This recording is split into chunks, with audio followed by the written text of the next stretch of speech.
Right, in this video we're going to look at what is the most important part of the landscape painting that we need to consider before we start painting, and that is the sky.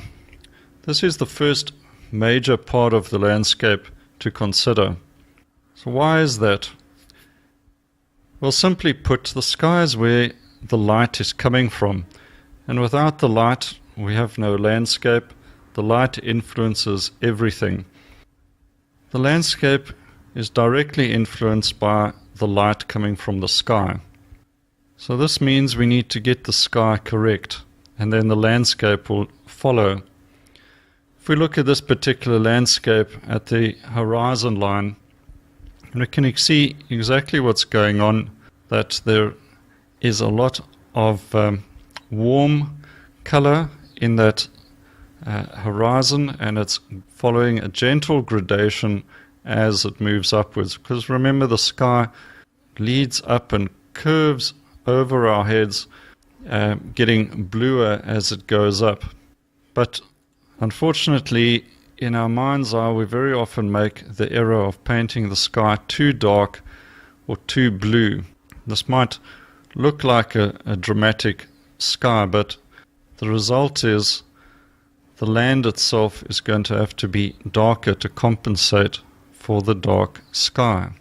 Remember, the sky is lightest because that's where the sunlight's coming from. Therefore, the land is going to have to be darker than the sky. The sky is always the lightest part. There are exceptions, of course, but in most cases, the sky is going to be the lightest element, and land is absorbing that light and will naturally have to be darker. And skies, as I mentioned, are often lighter than we imagine them to be. And this large part comes from cameras. The cameras set for landscape painting or landscape photography often enhance the blues to get a more dramatic sky. But that's misleading if we're going to be painting from that picture. So the solution is to go outside and see what the sky is really like, get a true impression of what's going on and paint that, and then the landscape will look right. The usual process to allow for this is start painting the sky first and move down your canvas, adjusting and adapting the values of the landscape accordingly. And let's have a look at a short video of how we can go about this.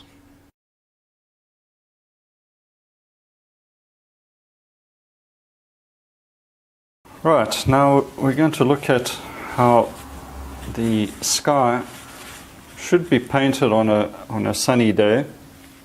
We've got a basic landscape elements, the foreground receding cooler into middle distance, the tree line, distant hills.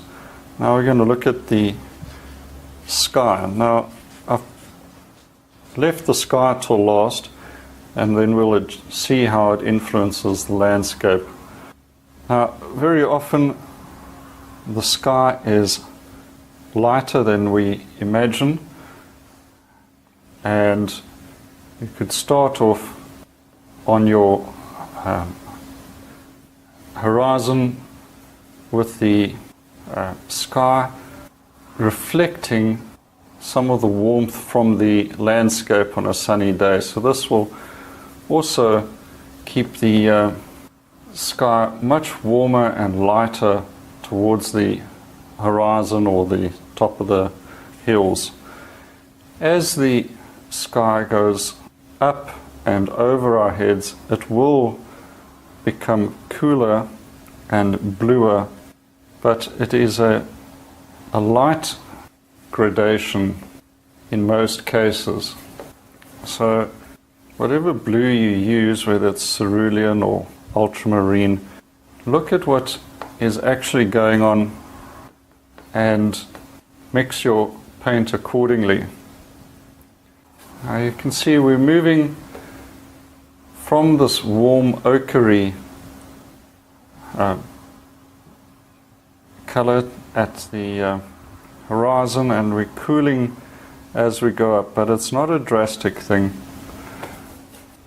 Cameras tend to emphasize the blues when it's set on a landscape setting, and it will enhance the blue. That is a far more realistic sky. Now, because the sky is always the lightest element, the sky is the right value compared to the landscape. Landscape's darker, it's receiving the light and absorbing a lot of it and reflecting some of it to us. Now, if the sky is mistakenly painted much darker, because we see this in over-enhanced camera photographs, if we're painting from photos, the result is we think we're getting a lovely blue sky, sunny day, but what we're heading towards is a serious change in the weather.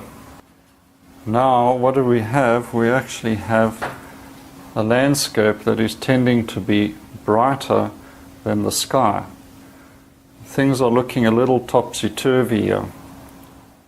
So, if we're checking our values and we realize things are going a little different and the weather is changing for the worse, then we're going to have to start compensating down here to darken our landscape. Bring in blue, get it darker. Suddenly we've got a completely new painting, and also we've got a different time of day perhaps. And if you're painting outdoors and you do this accidentally, your reference in front of you from real life is no longer the same as what's on your panel or on your canvas, and it's going to lead to some problems and some confusion, and you may end up being frustrated and not getting the effect you want, etc. So have a good look at what the sky is doing. You can't really go wrong if you keep the sky a lot lighter than your mind's eye may say. And by lightening it up nicely, gradation to cooler blue, a gradual change, you get a much more interesting sky than one that is too blue. And now you can bring those nice warms into your landscape, and now we're back to a sunny day. So get those colors correct, get the values correct, and your whole painting will read correctly and have a more convincing and real feel to it.